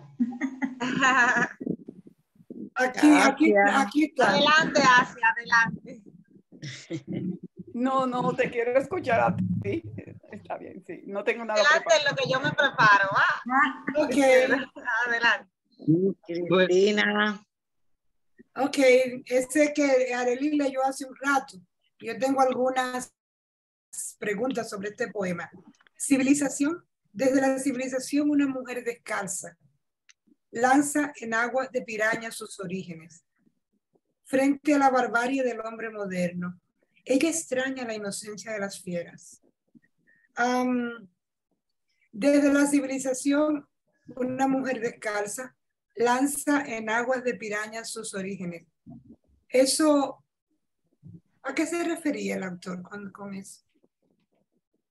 Eso es muy surrealista, muy dejado a la imaginación. A veces los poetas nos llevamos de la imaginación y aunque no veamos un sentido inmediato, en el fondo hay un sentido, en el fondo hay otro fondo. Ese es Y verdad. es muy breve, pero dice mucho. Lanza en aguas de pirañas sus orígenes. Sí. Bueno, sí, ahí ahora ya va teniendo sentido. Esa agua que fue irrumpida. Claro. Ya, sí. Frente a la barbarie del hombre moderno, ella extraña la inocencia de las fieras. Ahí tenemos el humor que es muy fuerte, que no es tan común en la poesía hispanoamericana ni caribeña. Y es uno de mis grandes... ¿Alguien quería compartir el el que le dedica a Rafael Efraín Ortiz, El mártir? Sí, este es un ejemplo del peligro que había con este libro. Yo estaba en Nueva York en esa semana cuando Efraín, un joven abogado activista de los derechos humanos, estaba protestando contra el quinto centenario y fue matado en una protesta. Yo estaba en Nueva York en esos días y me indignó mucho que escribí este poema porque no había que matar a nadie, sino defender las ideas. Se defiende con ideas, no con balas. Y como había tanto peligro hacia todo, yo lamento mucho la pérdida de una vida como esta, un joven valioso. Y adelante, para que vean el poema que lo va a decir. ¿Quién lo quiere decir? ¿Lo quiere decir Cristina o Asia? Yo no lo tengo. No lo tienen. Yo tampoco lo tengo. Creía que se lo había mandado. A este hombre lo han matado. 10 títulos. Ajá. Este hombre se despojó de la toga y del sabor a bilis de los tribunales. A este hombre lo han matado con 500 años de retraso, o tal vez nació muerto y era un cadáver clamando su derecho al aire, cada vez más irrespirable de esta tierra. De él ha quedado un grito invencible. Podrán vaciar sobre su voz los arsenales y toda la pólvora sería inofensiva. Desde las sombras ha cambiado su altoparlante por los sonidos del viento. Ya su grito blindado es el eco de la multitud. Eso aquí. Ya Rafael Ortiz. Rafael Efraín Ortiz. Yo lo tenemos por en la página de Rosina, pero yo no. Sí. Bueno, voy a leer en lo que se preparan para conocer este nuevo mundo. Habría que leer la sangre en ríos de tinta de cronistas. Habría que desenterrar el cadáver de una civilización. Habría que echarle a llorar en medio de la fiesta. Habría que ahondar de nuevo en las aguas, nadar de nuevo en las aguas profundas de América. Fantástico. El poema Cronista de Indias dice: me duele que yo no pueda ser un cronista de Indias, un marinero de segunda, navegando nuevos mundos. La histeria oficial me llamaría el encubridor de América. No la historia, sino la histeria. ¿Estás lista, Markelis? Adelante. Bueno, yo tengo un poema aquí que escribí hace mucho y se le adaptó para un performance a la sublevación de los negros en el ingenio de Boca de Nigua. Entonces, tiene algo que ver con el tema. Muy a propósito. A propósito, si se lo puedo compartir, ¿qué les parece? Claro. Aléjate un poco de la pantalla. Dígame. Que te aleje un poco de la pantalla. Que me aleje. Aquí. Sí, ahí está mejor. Ok. El poema se llama África.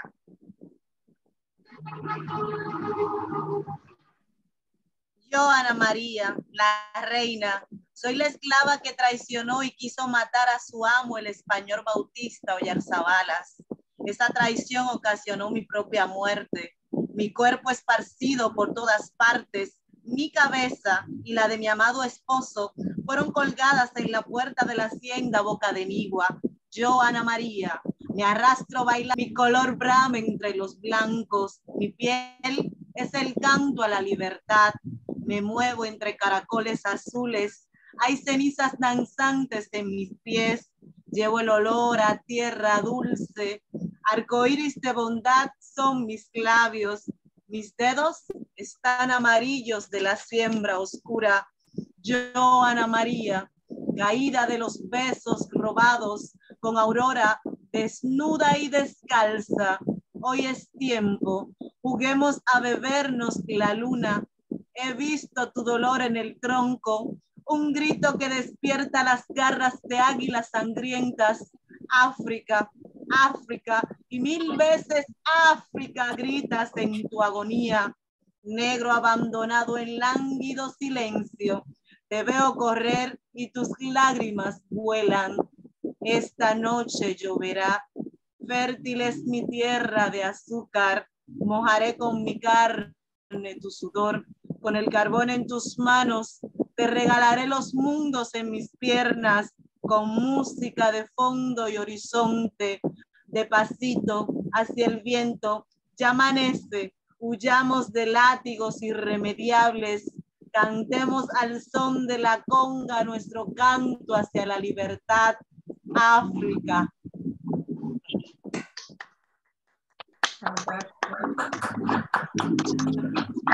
Hermoso, hermoso. Excelente. Muy bien, te felicito. Voy a leer el niño Caramatel. Qué linda. Ustedes ven por qué se ganó el premio de los poemas. Es que una estrella. Una estrella joven. Gracias. Yo quiero leer.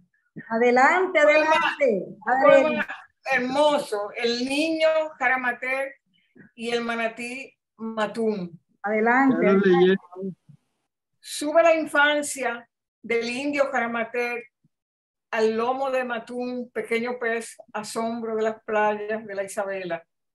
Un día de tempestad, el río Artibonito creció ante los grandes golpes de sal de las olas y Matún se perdió en la hondura del mar. Los ojos de Caramatel se convirtieron en tempestad.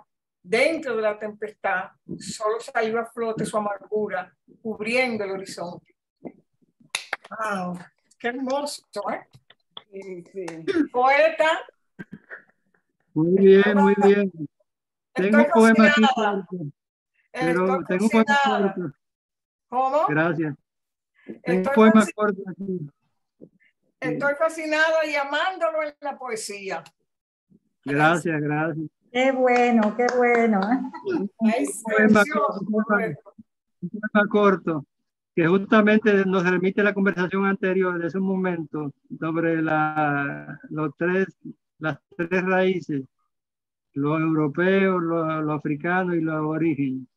Más allá de las divergencias, se llama, es cortito, más allá de las divergencias. América es alquimia de la sangre.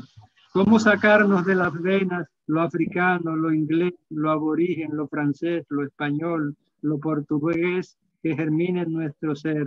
América es, ¿o acaso no somos? Así es, muy bonito, muy bonito.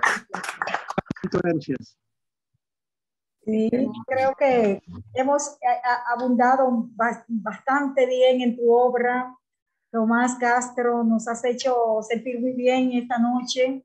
Qué bueno, compartiendo esa obra que ya tiene 3 décadas, 30 años, como si nada. Dicen que 20 años no es nada, pero ahí sí es algo. Ya sí es algo. 30 son menos. 30 años ya que salió este epigrama del encubrimiento y lo estamos disfrutando como si fuera el primer día. Y cuando vuelva a publicarse, de seguro que se va a vender, pero bien de bien. Va a ser otro bestseller, como ha sido el bestseller Amor a Quemarropa, que ya lleva 15 ediciones desde que salió. Yo quiero que tú nos cuentes ahora, Tomás, pasemos a tus producciones, que nos haga un poquito de historia de toda tu trayectoria de publicaciones que puedes compartir en esta noche. Eso sería otro programa. Ya quieres. Okay. Pues seguimos, terminamos. Vamos a terminar esta noche entonces con epigramas del encubrimiento de América. Así es. Pero podemos después, con otro poema, hacer una historia de cada libro, incluyendo esto. Yo vi el video suyo donde usted presentaba todos los libros. Son como 25, ¿verdad? O 30. No, eso es una parte. Yo lo vi, digo yo, wow, qué interesante.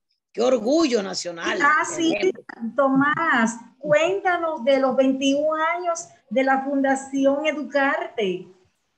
Vamos a aprovechar este momento para esta celebración, ya que estamos también en el umbral del Día del Poeta Nacional, de la Poesía Nacional, en honor a nuestra Salomé Ureña.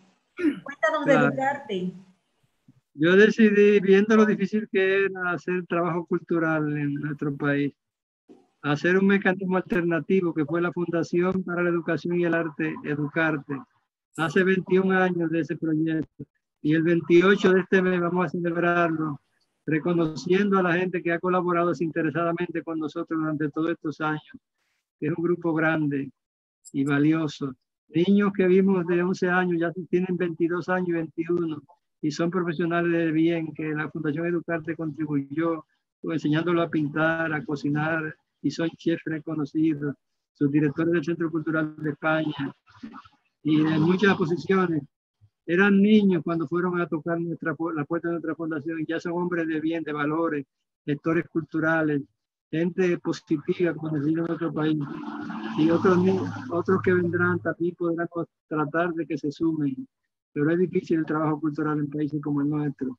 Entonces, además de esos 21 años celebrados, la segunda parte de la actividad es dar a conocer 10 talentos de la poesía femenina nuestra, en homenaje a Salomé Ureña, la gran Salomé. 10 poetisas nuestras, 9 jóvenes, para difundirla a través de este alto homenaje a Salomé Ureña, homenaje a la mujer con valores y con altura, como lo fue la inmensa Salomé Ureña. Gracias, muchas gracias. Es como un poema que yo escribí que le dice: no sea la voz callada del silencio, ni la noche oscura de tu pensamiento. Así es. Adelante, Asia Madera. Y después Cristina. Sí. Le quería hacer una pregunta al poeta.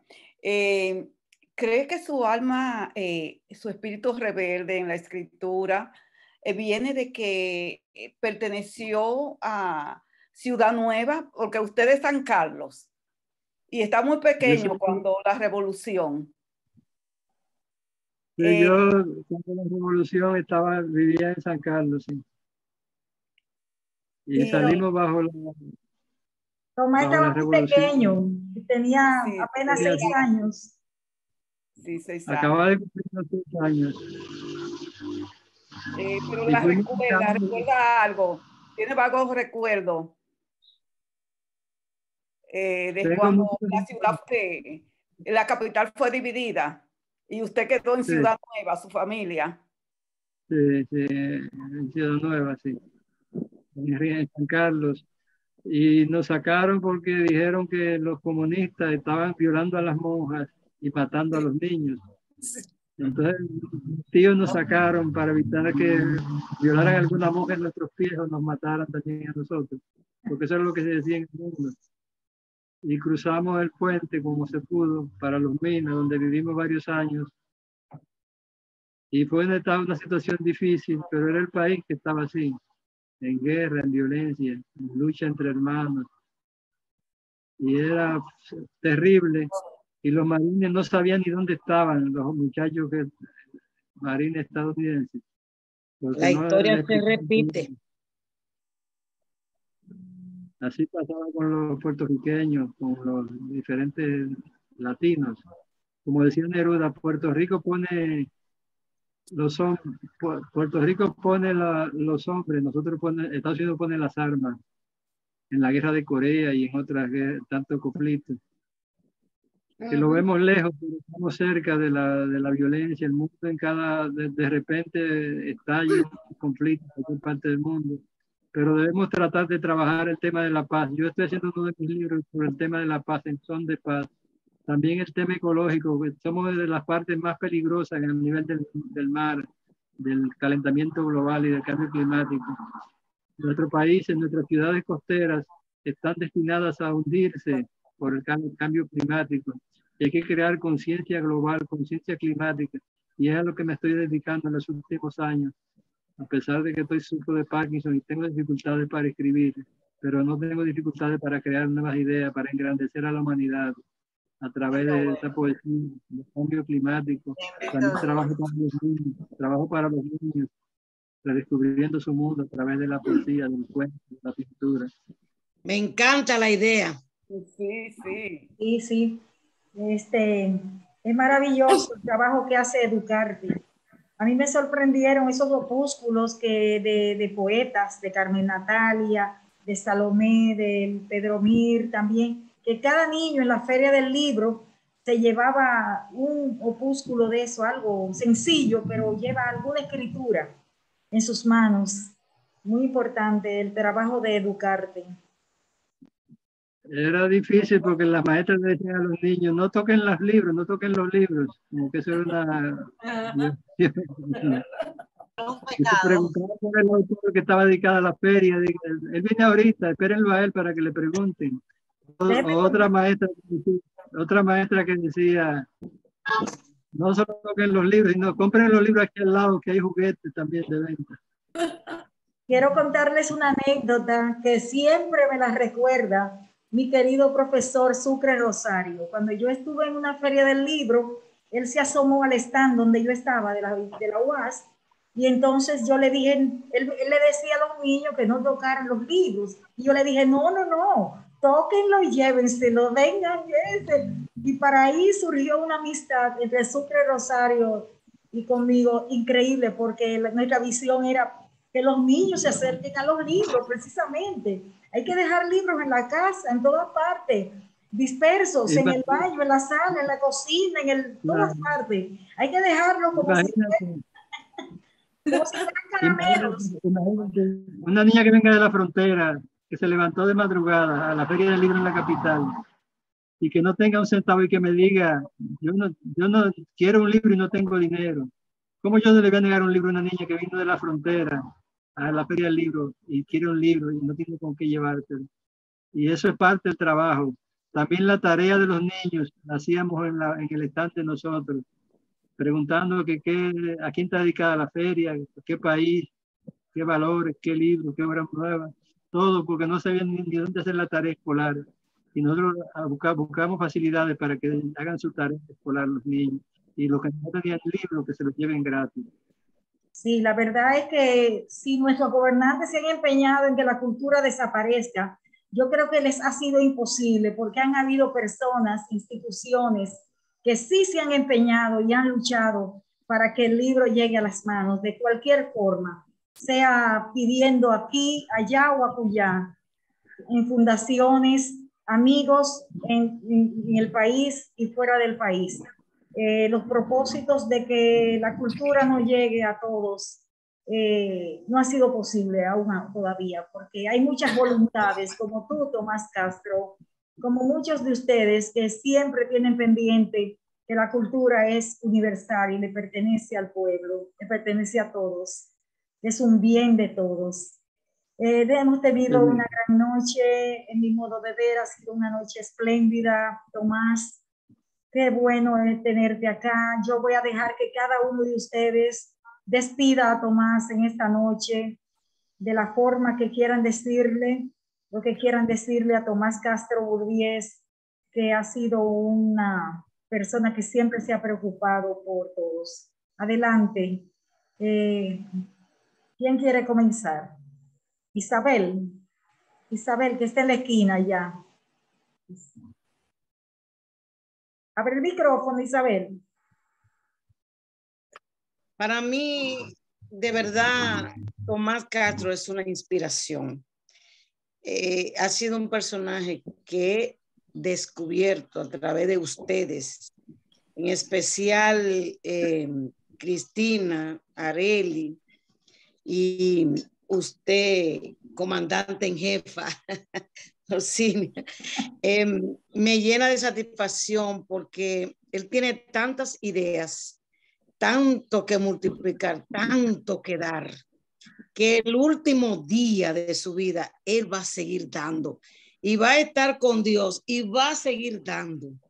Amén. Y la verdad es que cuando él habla de descubrir talento, me recuerda en aquellos tiempos que yo hacía festivales para descubrir las personas que cantaban, hacía concursos de declamación para las personas que declamaban, descubría a los niños que pintaban, que escribían, que hacían muchísimas cosas. Eso me llena de satisfacción porque me recuerda que el entusiasmo, por ejemplo, Héctor Acosta, el Torito, fue un festival que hicimos.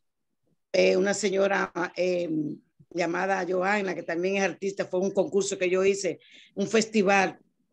Otra declamadora, porque le puse un concurso de declamación. Esto que él dice es algo demasiado bueno. Yo lo felicito. Que sigan imitando a Tomás Castro, que sea un ejemplo a seguir, que la gloria de Dios siempre esté con él y su familia y que hayan más como él, porque lo necesitamos. Que Dios lo bendiga. Gracias. Adelante, Markelis.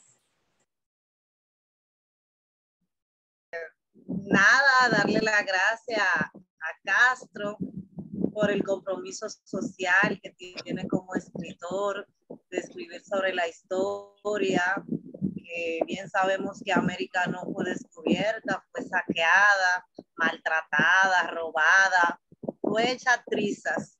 Gracias a Dios que él tiene esa voz y que su voz no está apagada y que nadie lo va a callar y que a través de su lucha con la poesía, su lucha social, de demostrar que a través de la poesía tenemos un compromiso, que así como podemos escribir de una forma romántica, escribirle al amor, a Dios, a las flores, también podemos escribirle al maltrato, a lo que pasa a nuestro alrededor, a lo que ha pasado en la historia. Cuando yo estaba en la Feria del Libro, yo estaba trabajando en Monolibro. Entonces ahí llegaban los niños emocionados con el libro Amor a Quemarropa. Entonces, de repente los niños se preguntaban, había una cantidad enorme de libros de ese Amor a Quemarropa y todos se lo llevaron. Incluso llegaban niños preguntando que tal libro, y yo les decía, ay, que se agotaron. No, pero consígueme uno. Y yo, es que ya se agotaron. Entonces, en una ocasión le digo yo a Mesa, le digo, Mesa, mira este libro. Los niños llegan hablando de la 2R. Y Mesa me dice, es adrede la 2R. Y me empieza a hablar de usted, Ramón Mesa, de la Fundación Literaria Aníbal Montaño. Entonces él me empieza a hablar de usted, que usted es de la generación del 80, junto a José Mármol, a César Zapata, y etcétera, y etcétera. Entonces ahí yo conozco de su persona, de su poesía. Ramón Mesa me habla de su sensibilidad como poeta. O sea, yo me quedé como con más ganas de saber de usted. Y tenerlo aquí, como le dije hace rato, a través de la pantalla, para mí es un gran honor. La verdad que muchas bendiciones. Gracias, gracias por escribir. Un cálido abrazo. Gracias, gracias. Gracias, Marqueli, muy amable. Cristina Piñeiro y luego Arelis. Bueno, yo rescato lo que dice Marqueli de los temas. Para mí es increíble esa manera de narrar, esa manera de decir. Yo creo mucho en el decir mueve el sentir. Y esa manera de narrar sencillamente eso, mira, eso yo me quedé pensando en el asunto del cielo, para apagar las estrellas, para ver el cielo. Eso a mí me conmocionó, ¿no? Y me emocionó. Entonces, es lo que yo rescato. Alguien que narre así, para mí simplemente alguien de quien yo no quiero perder la pista. Alguien de quien yo quiero siempre estar cerca. Alguien que a mí me conmueve, que me mueve y a quien admiro y que me siento honradísima de estar aquí. Cuando Rosina me comentó que iba a pasar esto, yo le dije de una vez, miren, las muchachas van también. Dice, no, pero que las muchachas van también. Entonces, pues, ¿cómo te digo? Honradísima. Rescato esa manera de narrar, sobre todo, ese ir al asunto y agarrar tanto en tan poco. Me quito el sombrero, profesor. Gracias, gracias. Yo me quitaré las canas. Arelis Ayala. Bueno, yo la verdad es que la manera de decir todas estas cosas que hemos tratado hoy en poesía, y no solamente decirlo, sino el compromiso social, el compromiso histórico, el compromiso cultural que se ve en el trabajo literario de este gran amigo, realmente es una forma de uno recrear también el compromiso que uno como persona desde la posición de una en la sociedad, es un compromiso también de uno involucrarse en la problemática social a través o el escenario que uno escoja y uno elija. Es una poesía que he descubierto, es una manera, no solamente una manera que tienes tú de decir las cosas, sino que por tu historia nos damos cuenta que no es la palabra lo que cultiva el hacer, cultiva el oficio de defender la cultura, el patrimonio cultural, de defender el futuro porque sea mejor. La verdad es que conocerte, aunque sea a través de estos medios, eso por una parte es sumamente importante. Para mí ha sido sumamente importante. Tuvimos una conversación por teléfono, tenemos materias pendientes que cursar como amigos. Y una cuestión que para mí es fundamental. Tenemos en común a Luis Díaz. Claro, claro. Luis Díaz, para mí, los años que viví con él son inolvidables. Una persona fuera de serie, que muchas personas lo juzgan sin conocerlo y le atribuyen cosas que él nunca era capaz de hacer. Luis era un alma de niño, un alma pura, un alma noble. Tenía su estilo de vida, que hay también que respetárselo, pero es un ser humano fuera de serie, que la gente no llegó nunca a comprenderlo, ni a valorar su dimensión de ser humano, de poeta y de escritor, investigador y defensor de los valores de nosotros. Así que gracias por esa memoria, honramos la memoria de Luis Díaz, muy bello poema que le dedicara a Tomás Castro, a una gloria de la cultura nuestra, uno de los grandes, inolvidable. ¿Cómo olvidar a Luis Díaz? Así bueno, fue el orgullo de Bonao. Estamos nosotros con esa materia pendiente. Cuando yo vaya a Santo Domingo, a lo mejor hacemos el encuentro nosotros tres. Y ahí me van a dejar a mí, no, yo voy. Bueno, si tú vas, estás ahí, o todas. Si Eli también va a Asia. Te reitero, lo último que te voy a decir, yo creo que la única palabra que encierra todo lo bueno que uno tiene para una persona, por lo bueno que esa persona nos ha dado. Gracias. Muchas gracias. Gracias. Y ahora, para terminar, Asia Madera, tus palabras. Nada, bueno, yo diría que hablar de Tomás Castro es hablar de maestro de los maestros. Y a mí me gustaría que su libro, a mano, y que ese libro pudiera llegar a los salones de clase de la ciudad de Nueva York, para que los estudiantes lo puedan estudiar, analizar, porque la verdad que es un libro que debe ser estudiado profundamente. A mí me gustaría también que el profesor nos diera, el poeta nos diera un taller de escritura, de poesía, de cuentos.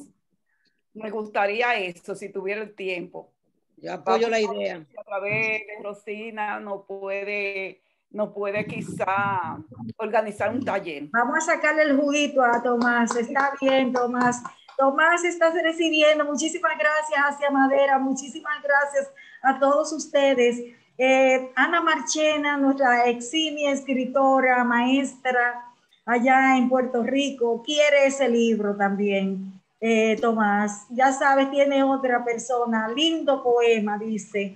Miguel Andrés Espinal Abreu en el Facebook dice: todavía en las zonas de Jánico, en Santiago, existen personas que son consanguíneas con los aborígenes taínos, y sí existieron. La colega Dulce María Núñez de Tavera, también eximia maestra de la bibliotecología de allá de la Pucamaima, nos dice: colega Rosina, siempre aportando a la cultura.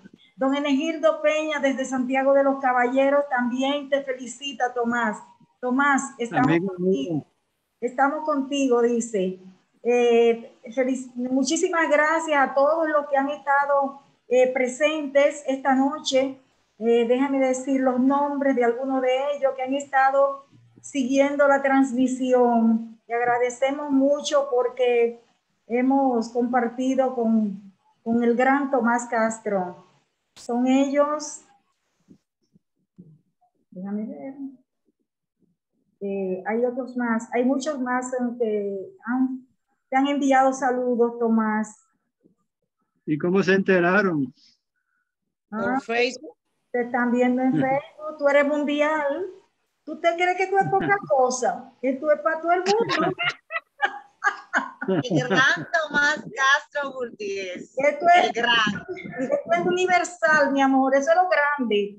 Que si no viene... Con razón. Con razón, yo escribí hace poco un verso de una línea, de un solo verso. Dios detuvo el universo para leer mis versos. Fuerte. Bueno, esto no está fácil. Bueno, muchísimas gracias a todos. Nos perdonan si no los nombro, Estoy teniendo algunas dificultades tecnológicas aquí. Cristina, déjate Muchísimas ver, gracias, déjate un ver. inmenso placer. Yo creo que hemos iniciado una semana con muy buen pie. Tomás Castro, se acercan días muy intensos con esta semana de la poesía, con la poesía, y esperamos que podamos asistir a muchas actividades y a disfrutar contigo y con todos. Feliz noche, un abrazo grande para todos. Muchísimas gracias, Cristina Piñeiro, por esa solidaridad. Arelis Ayala, Asia Madera, Isabel Fabré, Markelis Valdés. Me avisa cuando esté la entrega de tu premio para acompañarte también. Yo estoy disfrutando tu premio. Claro que sí, gracias. Un abrazo grande. Buenas noches. Felicitaciones.